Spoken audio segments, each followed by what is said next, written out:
general message from Aradia for the full moon for September the 20th of 2021. So this is High Priestess Jamila. Welcome to the channel if you are new here. Um, I wanted to first start this off by talking about who Aradia is, okay? Or you can pronounce it Aradia, is, maybe you can pronounce it like that. But I wanted to start this off like that. Thank you for the thumbs up. I don't even see anybody in the chat yet. It still says 0. Maybe it hasn't updated. Okay, so I wanted to start off an introduction, and I'm going to read like a couple of paragraphs from the intro of this book, and to just let y'all know who Aradia is, okay? Because I know that a lot of people probably been like, Aradia, who is that? Um, so I'm going to start with this. It says, witchcraft is one of the most ancient of spiritual paths, a pagan path meaning earth honoring. Witchcraft seems to have existed from the very beginnings of humanity itself. Its reach is so vast that almost every culture includes witchcraft in some form. Okay. Hey, Ann, Margaret Williams, hello. Primitive cultures and more sophisticated cultures have their rituals and rites, as well as bodies of knowledge that include craft practices such as herbology and ecology. Whilst witchcraft is one of the oldest and richest of paths, it is also one of the most misunderstood. And since misunderstanding often breeds fear, witches were forced underground when Christianity took hold, particularly in European countries, including Italy and Spain. To survive, practitioners of the original methods of witchcraft took refuge behind an ironclad secrecy, whilst those who feared them embodied the old adage, the angels of one religion become the devils of another. Part of the knowledge hidden behind this broad veil of secrecy concerns Aradia of Italy. Aradia, who is credited with being the first of all witches, is of mysterious and controversial origins. It wasn't until, well, this is the writer of the book of the deck, the Oracle deck. It wasn't until I began the in-depth research required to create this deck that I understood just how much controversy amongst historians, scholars, and witches, particularly of the ancient Italian tradition of witchcraft called Stregoneria, exists around Aradia's story. And as I observe, some of that controversy runs very hot.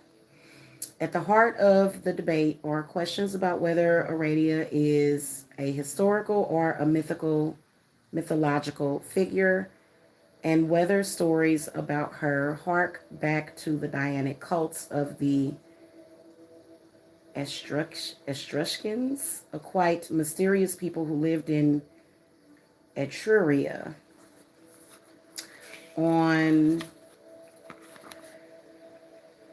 Okay, hold on. Okay. On what we now know as the Italian Peninsula, flourishing there from 800 to 500 BC.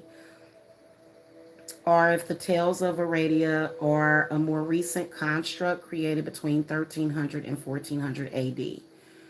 Was Aradia the daughter of the mythical Diana, moon goddess and huntress, perhaps fathered by Diana's own brother, Lucifer the Lightbringer?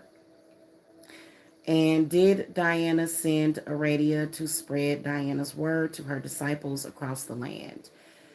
If so, this would make Aradia a part of a deep and lasting mythos, a traditional narrative story with truth that carries a culture's wisdom across time.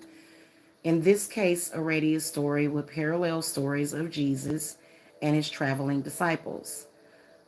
A parallel that should not be ignored.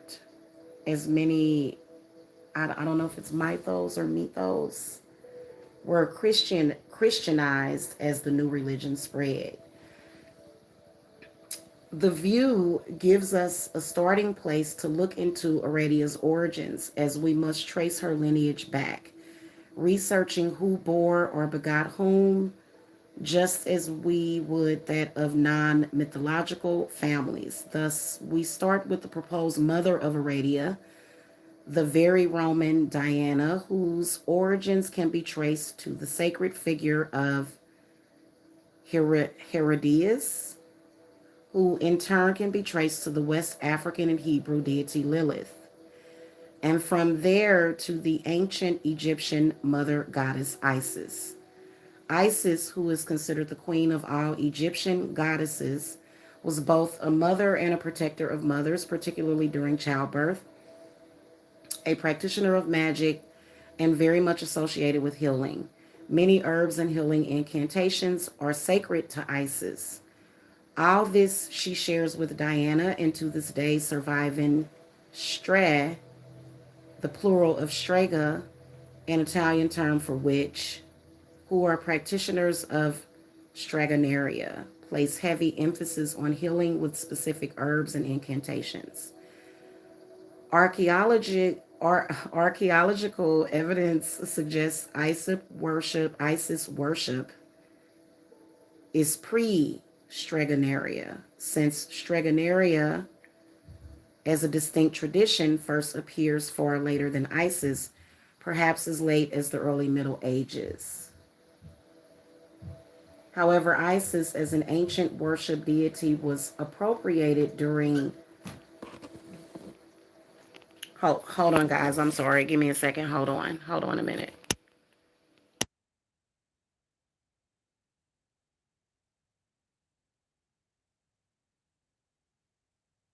Right now. Okay. Sorry about that, y'all. I had to make sure that somebody wasn't in a bad mood. Okay.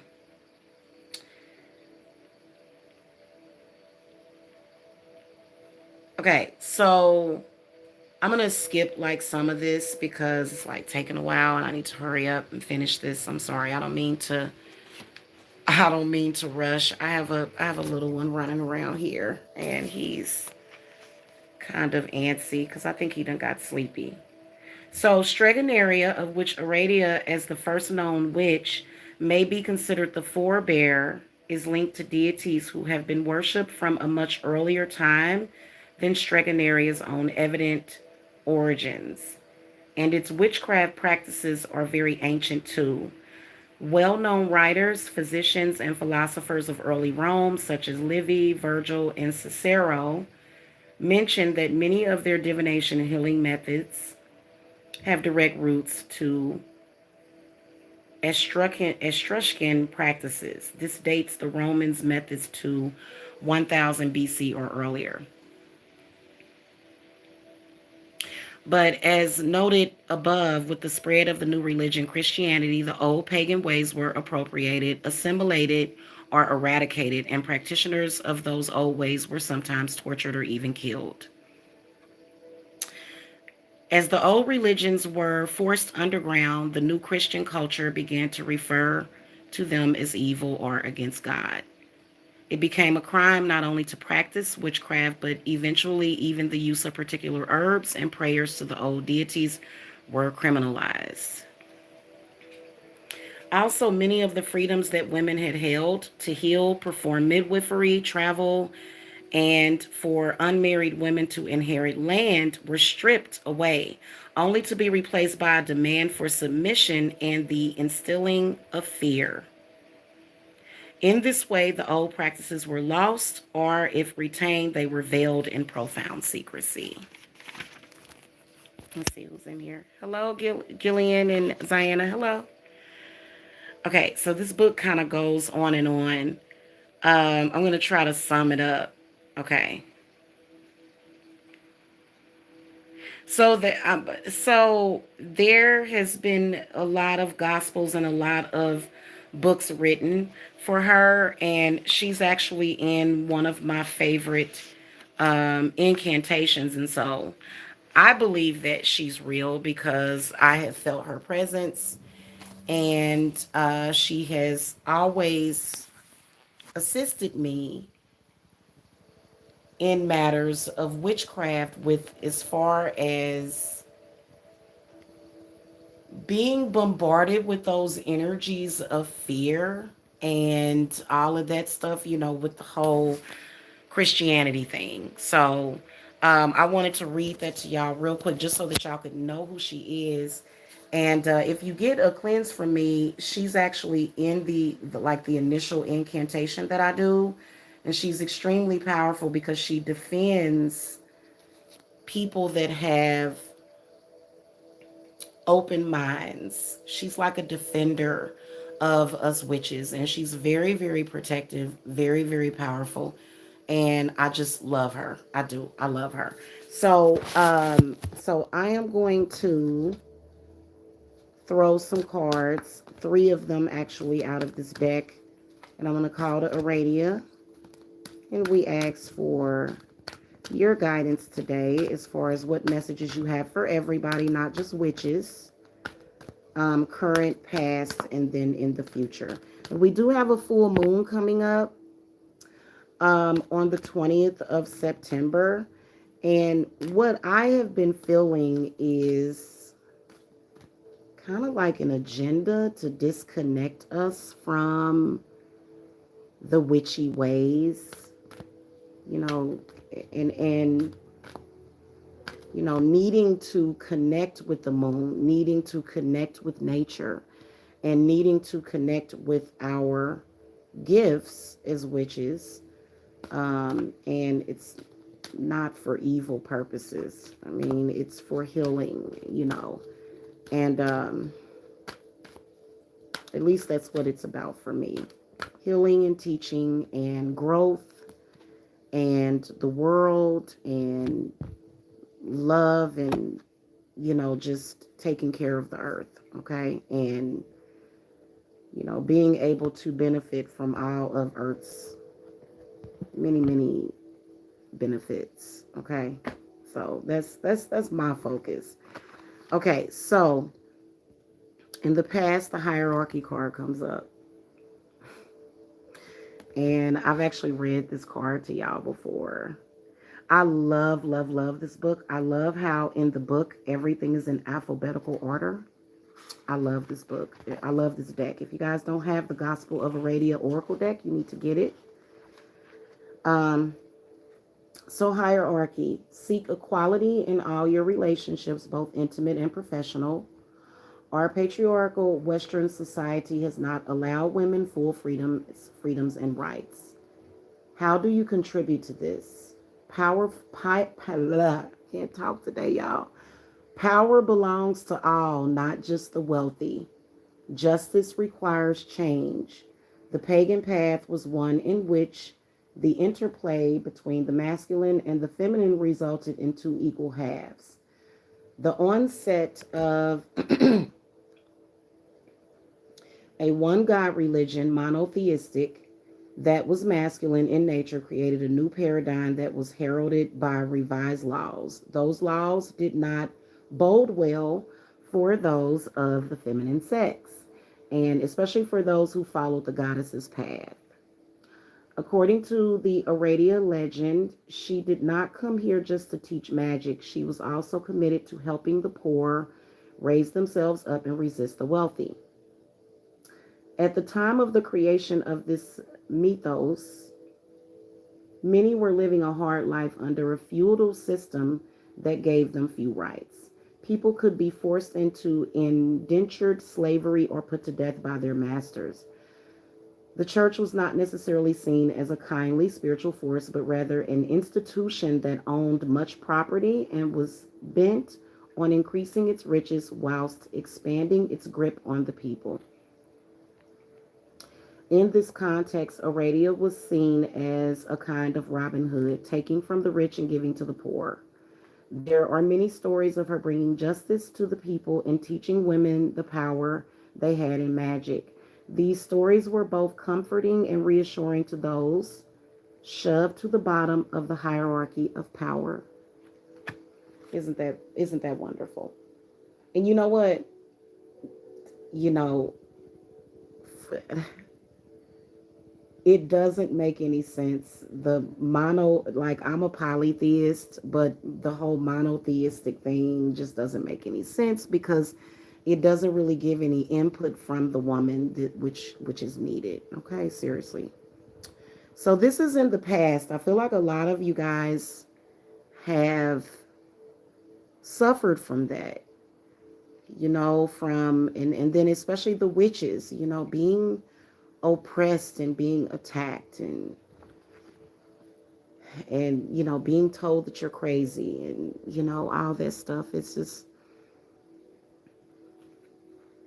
I feel like a lot of y'all have been feeling away. Hey Z, hey, and Queens Treasure Box, hello, how are y'all tonight? So at current, the escape card comes up actually, which is really interesting. This is the first time I've ever pulled this card for y'all. So let's see what it says. Um,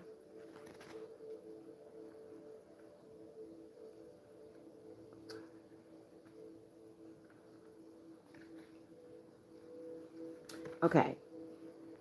Try to solve or resolve your problems before running away from them. Use escape as a last resort. However, escape can be a wise option if you are in danger or if all else fails. Consult a wise colleague. Be mindful this in itself provides an escape. It does. Clear your mind by spending time outdoors. Nature brings clarity. Okay, that's the truth. It is the rare person that hasn't wanted to run from a difficult situation. It takes courage to stand our ground and to find our way forward and out. Aradia taught that it was important to remain grounded and steady.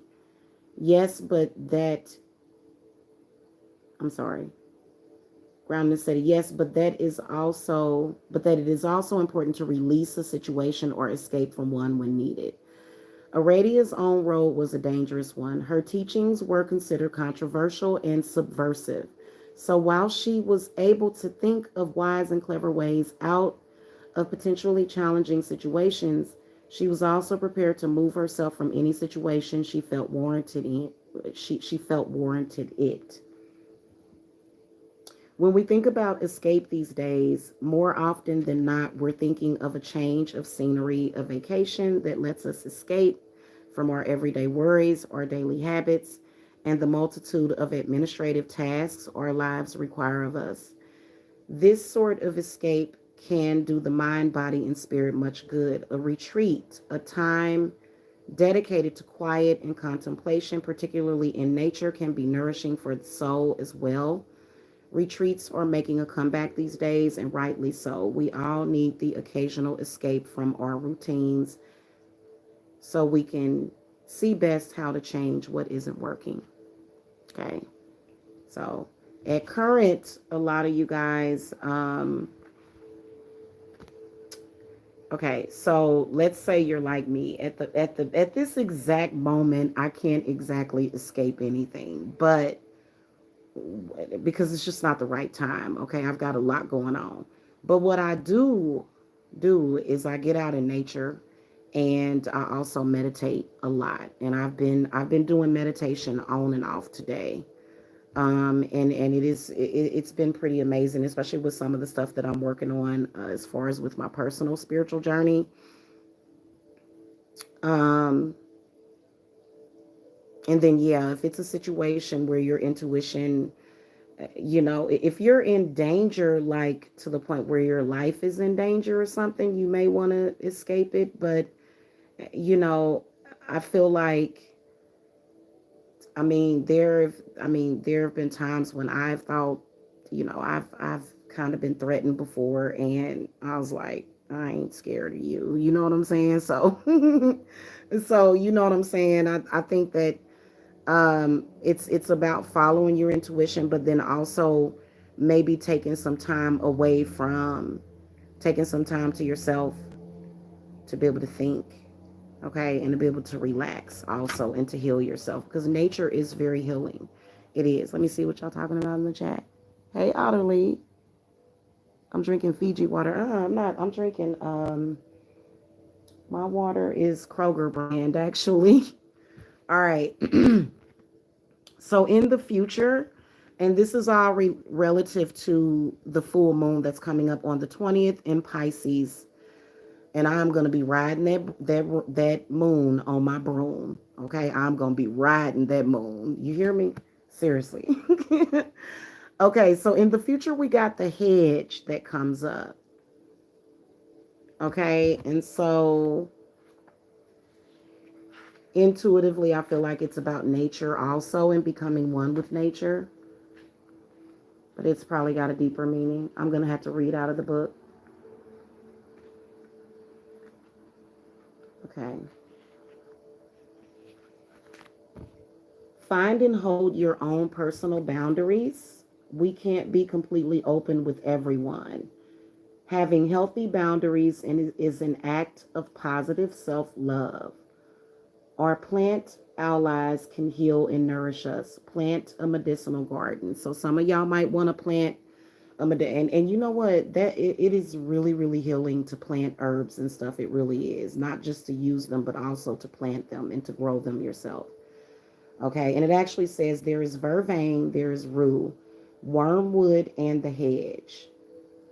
We collect the earth, we collect the dew, wrap around my home this living protective shield, healing and defensive, only to love shall it yield.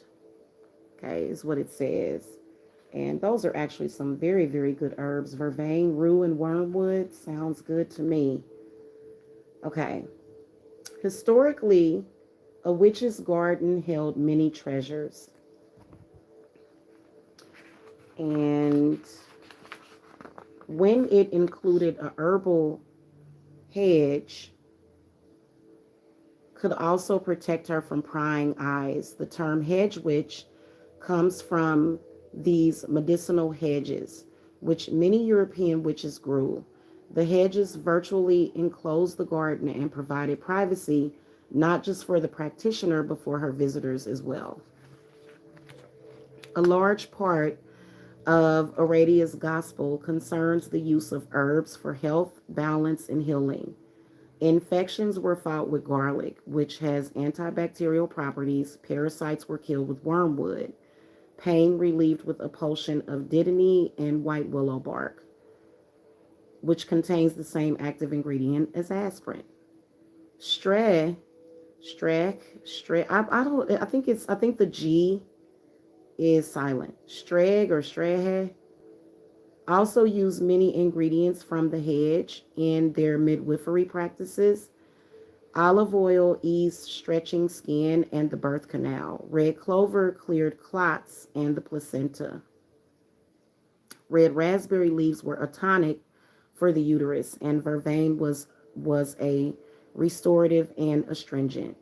Rue, with its triple branching stem, could be seen as a symbol of Stragonarian pathway, as it was used during birth, in marriage ceremonies, and in funerals.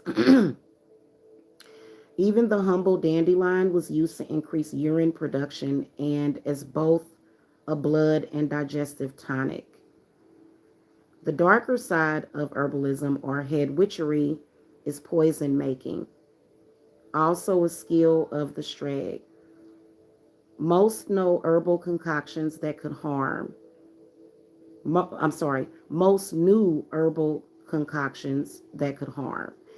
And the Romans, it is said, were masters not only of the art of poisoning, but of the art of the counter poison, the antidote. This substantial herb knowledge had its origins in Egypt. It was further formalized in ancient Rome by physicians such as Dioscorides, if that's how you pronounce that. However, because the church saw the practice of medicine as an attempt by physicians to play God, it was discouraged, whilst those who were ill were encouraged to pray and seek faith healing. Additionally, a concerted effort was made to suppress both the use of herbs for healing and sciences such as anatomy. Over time, much medicinal plant knowledge was lost. However, the oral tradition kept at least some of the herbalist craft alive, and by the mid 1500s, there was a resurgence in the use of plants from the witch's hedge. Okay, so y'all already know what Aradia is saying, and I definitely do receive that message with you guys because um, the herbs are definitely making a comeback, and they are extremely powerful, especially if you're using them for magical purposes and you know how to work with them. So I feel like what Aradia is saying is that get into the herbs, start researching it. You know, when you're able to focus on something, that's why I try to focus on certain things, you know. And I'm actually going to start talking about that more on the channel. I promise. Talking about herbs. In fact, more than likely starting tomorrow, I'll start to talk more about herbs because I do have a apothecary, um, and then also making herb tinctures and stuff like that. So you guys are encouraged to do that. You guys are encouraged to do that, and I feel like that's what you should like focus on, especially for healing in the future. Okay, because they may be the antidote as well, okay, to a lot of different things, that maybe. Oh, thank you, Brianna. Thank you. Don't be making me blush. And then my nose has been itching too. It's weird. So anyway, I hope that y'all enjoyed that. Stay tuned because we are going to talk more about herbs, I promise. But today I'm upstairs, and tomorrow I will be downstairs, and we'll do more of that. Okay. Thank you so much for watching. Thank you to Aradia. I love her so much. She is really amazing. As soon as I call her name, it just seems like this warmth comes over me, and I feel so safe and so protected. And then I also feel that she is encouraging me to um, start to focus on midwifery for some reason. So, and I noticed that it's just been a lot of pregnant women around me or either coming to me or whatever. So, anyway, guys, I'll see y'all later. Have a wonderful Wednesday. All right. Also, have a happy full moon. If y'all need to reach me, y'all can get on my altar or get on my full moon schedule. Okay. So, if you guys want to reach me, all of my contact information is below, and I'll see y'all later. Okay. All right, y'all. Blessed be.